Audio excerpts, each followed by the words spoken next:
Difference between a MYGA and a SPIA. All right, so MYGA stands for a multi-year guaranteed annuity, what us old school guys would call a fixed annuity. All right, it's simple, fixed annuity, but modern people, guys, make everything complicated. MYGA and fixed annuity are the same thing. A SPIA is a single premium immediate annuity, or some people say a single premium income annuity. Two completely different things and two things you need to be aware of. All right, so a fixed annuity is literally a fixed deferred annuity. And what you're doing is you're deferring the option to take an income stream. You're deferring the option to annuitize it to generate income. So instead, while you're deferring that option, you're getting paid an interest rate, for simplicity, 5%. That 5% of interest will, if you want to reinvest it back in the annuity, is tax deferred. Right? You don't pay any income taxes on the annuity until you pull the money out. It's not like a CD or even a mutual fund with a capital gain or a stock with a dividend distribution, which you have to pay the tax on it right then, unless it's an IRA, of course. The annuity is tax deferred. The income grows tax deferred until you pull the money out, which is pretty cool. This is a deferred annuity again because we're deferring to take the annuity as an income. Instead, we're just getting the interest. Like a CD is what you see is what you get. I put $100,000 in, I get 5% a year. I know I'm going to get $5,000 a year each and every year until maturity, 3, 5, 10 years, whatever it is. So I know for a fact in 3, 5, 10, I'll get my $100,000 back plus the amount of interest I've accumulated over that amount of time. Just that simple, man. Annuities are not FDIC insured. There's no federal insurance, unlike a bank. But all these people say banks are secure, the FDIC. What went under more than banks went under a hell of a lot more than insurance companies did in the two depressions, 1890s and 1930s. Insurance companies did not. There might have been a couple that went kaput, but not nearly like banks. Even to this day, I mean, how many insurance companies have gone kaput compared to, remember, Silicon Valley Bank last year? So if we had a run on banks, you think there's going to be an FDIC to cover all these banks? No, it just won't be. Now, I mean, am I worried about insurance companies going kaput? No. Am I worrying about banks going kaput? No.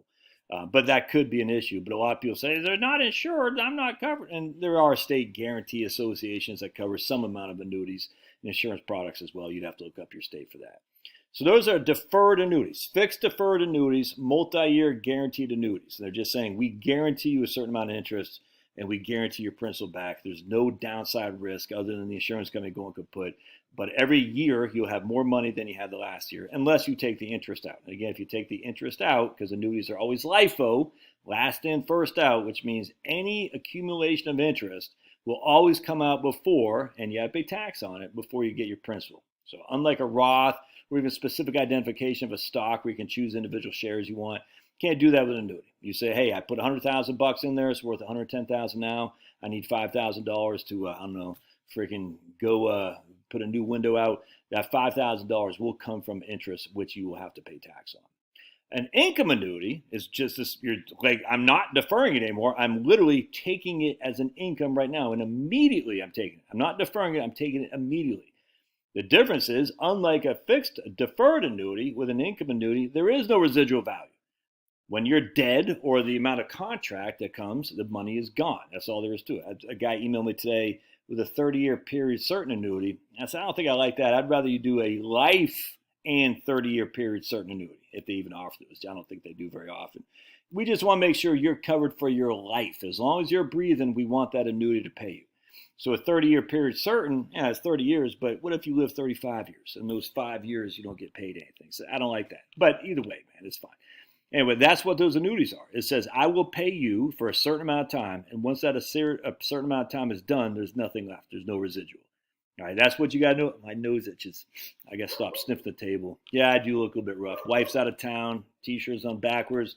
Woo! Smelling ripe. Woohoo! Smelling good. Haven't shaved. I'm making some bread because my man David's like, Josh, you can make bread. I'm like, I can't. I fail every time. No, you can do it, Josh. You can do it. I'm like, David. But I did make some homemade butter yesterday, and I made some beef fat too. So I'm 2 for 2 so far. I tried making some sourdough starter. Not work. Never works for your buddy Josh, man.